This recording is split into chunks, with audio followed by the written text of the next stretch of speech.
अगर हम उसको मस्जिद कहेंगे तो फिर विवाद होगा। मुझे लगता है कि भगवान ने जिसको दृष्टि दी है वो देखे ना, त्रिशूल मस्जिद के अंदर क्या कर रहा है। अगर हम उसको मस्जिद कहें। ज्ञानवापी काशी विश्वनाथ मंदिर का कोई सॉल्यूशन है? इसका जवाब जब सीएम योगी ने दिया तो बवाल मच गया।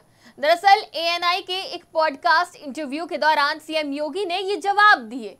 6 सेकंड का ये जवाब इस चर्चा का विषय बन गया है, क्योंकि उन्होंने सीधे तौर पर कहा कि अगर हम इसे मस्जिद कहेंगे तो विवाद होगा। मुझे लगता है भगवान ने जिसे दृष्टि दी है वो देखे ना कि त्रिशूल मस्जिद के अंदर क्या कर रहा है। हमने तो नहीं रखा है। ज्योतिर्लिंग है, देवी देवताओं की प्रतिमाएं हैं, पूरी दीवारें चिल्ला चिल्ला कर क्या कह रही हैं। और मुझे लगता है कि ये प्रस्ताव मुस्लिम पक्ष की तरफ से आना चाहिए कि साहब ऐतिहासिक गलती हुई है और उस गलती के लिए हम चाहते हैं कि समाधान हो। इसके बाद ये विवाद बढ़ गया और अब कई मुस्लिम धर्मगुरु इसकी आलोचना कर रहे हैं। इसी कड़ी में मुस्लिम जमात के राष्ट्रीय अध्यक्ष मौलाना शहाबुद्दीन रजवी बरेलवी ने सीएम योगी पर निशाना साधते हुए कहा कि मुख्यमंत्री का बयान उनकी गरिमा को ठेस पहुंचाता है। उन्होंने जब शपथ ली थी तो सबको बराबर इंसाफ देने का वादा किया था। उनके बयान से मुसलमानों का भरोसा टूटा है और अदालतों में चल रहे मुकदमे प्रभावित होंगे। और क्या कुछ कहा आप भी सुनिए।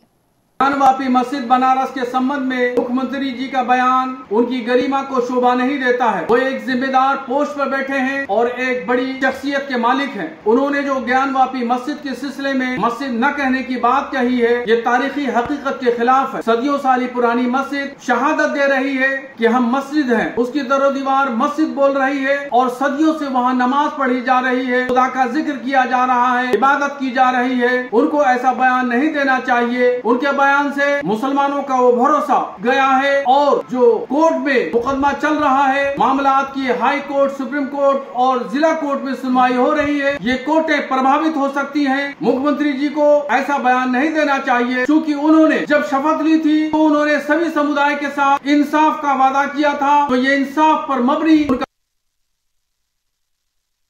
कि मस्जिद को मस्जिद ही कहना चाहिए, क्योंकि सालों से यहाँ पर नमाज पढ़ी जा रही है।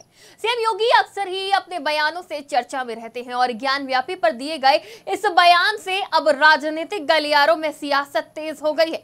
मुख्यमंत्री के इस बयान पर समाजवादी पार्टी के सांसद डॉक्टर एसटी हसन ने पलटवार किया है। सपा नेता ने कहा कि हम अपने देश को कहां ले जाना चाहते हैं।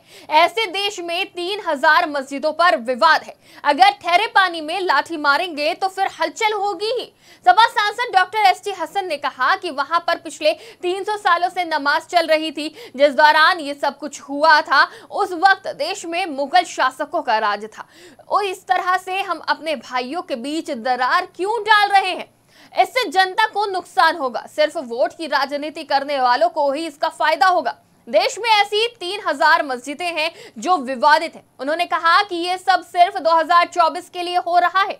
ऐसे मुद्दे सिर्फ इसी वक्त क्यों उठते हैं? हम प्यार मोहब्बत से देश में रहते आए हैं, रह रहे हैं और रहते रहेंगे। अब देखना ये होगा कि सीएम योगी के इस बयान का असर ज्ञानव्यापी केस और 2024 के चुनाव पर कितना पड़ेगा। फिलहाल के लिए इतना ही। आप देखते रहिए आज की खबर।